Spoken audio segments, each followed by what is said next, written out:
എന്താ വർത്താനം? നല്ല വർത്താനം. ഞാൻ ഇവിടെ ഒരു റൂമില് താമസം ശരിയായിക്കണു. 10-15 ആൾക്കാരുണ്ട്.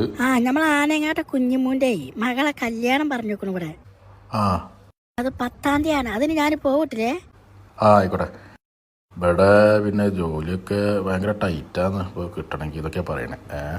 അപ്പൊ ഇനി കുട്ടികളെ എല്ലാരും കൂട്ടി ചെല്ലാൻ പറഞ്ഞു വെക്കണു. ഞാൻ കുട്ടികളെയൊക്കെ കൂട്ടി പോട്ടെ. ഇജ്ജ് പോയിക്കോ.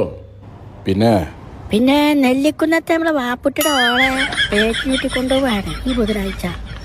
അപ്പൊ അതിന് ചെല്ലാൻ പറഞ്ഞേക്കണു. അതിന് പോട്ടെ ഞാന്. പോയിക്കോ. അപ്പൊ ഞാൻ പറഞ്ഞത് ഭയങ്കര ടൈറ്റാണ് ജോലിക്ക്, പ്രാർത്ഥിക്കൊണ്ടു. ഇപ്പൊ ഈ വിസിറ്റിൽ വന്നിട്ട് ഇപ്പോ റൂമിലൊന്നും ഭക്ഷണമല്ല, പുറത്തുനിന്ന് കഴിക്കണേ. അതിന്റെ ചെലവും ഇതൊക്കെ പാടപ്പം ഇങ്ങനെ ബുദ്ധിമുട്ട് തന്നെയാണ്.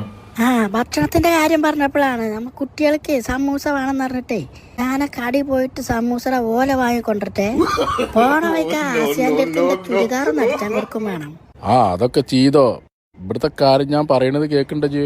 പിന്നെ ഇന്റെ ഒപ്പം പഠിച്ച സീനത്തിന്റെ ഏളാപ്പാടെ മകളെ കുട്ടി പ്രസവിച്ചിക്കണല്ലോ. ഓള് കുട്ടിനെ കാണാനൊന്നും ചെല്ലാൻ പറയണം. ഇതൊരു കാര്യം ചെയ്യേ, നാട്ടിലെ കുട്ടിയെ കാണല്, പേറ്റിനോട്ടല്, മുടിയളച്ചില്, കല്യാണം, ഇതിന്റെ ഒക്കെ ആ ലിസ്റ്റ് ഇങ്ങോട്ട് ഉണ്ടാക്കിയിട്ടാണ് അയക്കുന്നത്.